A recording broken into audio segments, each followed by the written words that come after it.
Hello, everyone. Welcome back again on the design thinking, another module. So now this module will be mostly talking about the implementation. So how to implement the design thinking process to the organization or the working product that you are currently doing it. So this module will take us through some of these best practices to implement the design thinking, how to start the design thinking on your organization. So that will help you gradually learn the process, exercise the process, and master the process. So let's quickly start on the design thinking process. So as our goal and our motto is to make design thinking simpler. So that's the way we'll start it. And today we'll be discussing about the implementation part. So let's quickly recap the process. So design thinking is nothing but in solving problem, and it is a human-centric approach where human is within the center. There are four steps that we discuss: chemistry, physics, maths, and biology. So those will help us getting there to solve the problem. If we talk about chemistry, we use the technique called observation interviews and artifacts like customer journey map and experience map. In the step two, we use those particular output from the step one. We use it into the step two physics, and we used another techniques called how might we and five whys. And doing that, we get the artifacts like goal of the project and the some of the assumptions that we are thinking of. Same way, if we take that particular thing into the account and go to step three mathematics, it is nothing but an idea generation. So techniques will be idea generation, brainstorming, and artifacts will be the list of ideas and assumptions logs that we have think of during the idea generation. Last and final step is the biology, where we will test our solutions with the customers with the prototype, meaning we'll not develop much things. We'll just do a prototype and we'll talk to users.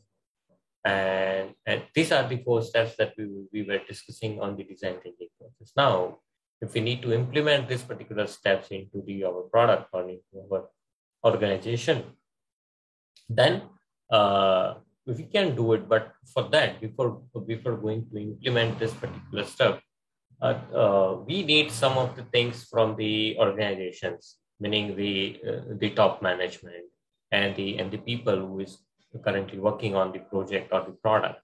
We need something from them, and what's that? And that's the top management buy-in.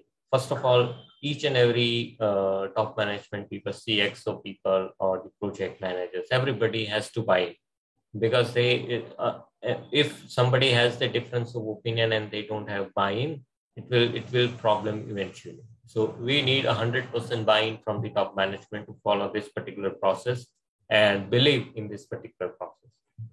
We need a effective decision making. So because this is more of, let's say, from the step one, we are including customers and our teams. So decision making obviously will be effective because everybody will share their thoughts. We have to take it properly and then make the decision on the upcoming steps. So this will become also a main part of the organizations that they should ready with. Last but not the least, information sharing.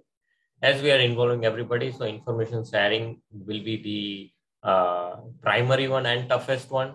I know, because some of the people are talking to customers, not all. So those people have to communicate all the things to the all the stakeholders or all the team members. So information sharing will also be, we need to ready with on the organization. So if we have these three ways or these three steps that we are thinking that we are as an organization we are ready with, then we can go ahead and put the design thinking process into the practice.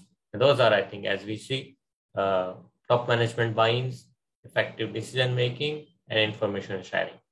Anything goes right or wrong, this three has to be put on the ground. These are the, let's say, the ground rules to follow the design thinking process.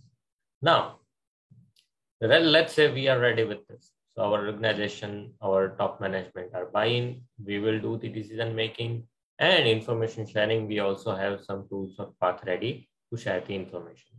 So now what we need? We need a resources who will work on it. So resources can be required on the organization and can be found out in the way like we need an external expert. If in our organization we don't have such people to know about the design thinking process and the artifacts that we discuss into all the steps and the techniques, if they don't know it, we need to hire as an organization an external expert who can help us getting those techniques and artifacts and document those.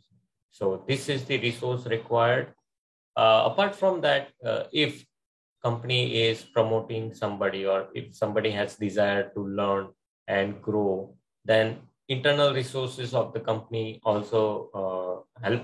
Also, they can learn and step up their skills apart from their basic day-to-day tasks. So they can be the resource to work on the design thinking process. And last but not the least, third-party service provider. So those guys, there are companies out there who can help you. You just give them the project, they can help you with step 1, 2, 3, 4, and they'll give you proper detailed documentation of those 4 steps so that you can refer back.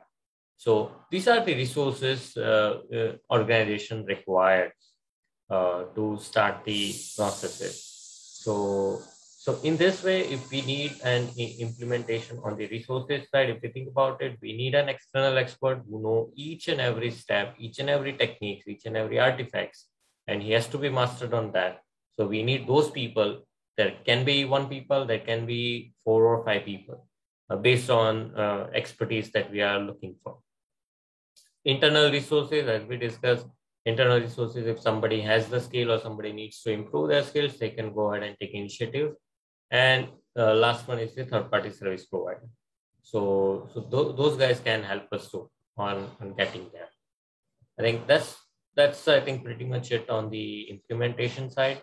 So quickly, if we can think of if your organization or if you personally, if you need to start a design thinking process, so you need an implementation plan, definitely. So that implementation plan includes mostly includes 2 things. One is, are you ready with some of the things that require to follow the process, meaning the ground rules of the design thinking process. And second is the resources. Do you have a proper resources in your organization, or do you know the resources that can fulfill your requirement? So as we discussed, if we work on these 2, if your organization is ready with top management buy-in, if they are ready to think on the customer side or human centric, they have effective decision making, and there is a tool or maybe something on the information sharing to everybody. If you are ready with this 3, then you are I think immediately you can implement the processes. Also on the resources side, if you have resources, then go ahead and implement it with the internal resources. If you don't have it, hire the external experts. Now, external experts you can hire 1 or 2 based on the requirements. Or if you don't need to do anything, if you have a very first project and you don't need to fail, then you can go ahead and hire a third-party company who can help you developing the design thinking process, implementing it, documenting it, so that next time when you work on it, you will get it yourself. So these are the things I think I need to share it today. Let's meet on the next session. We'll talk about more on this. Till that time, bye-bye. Take care.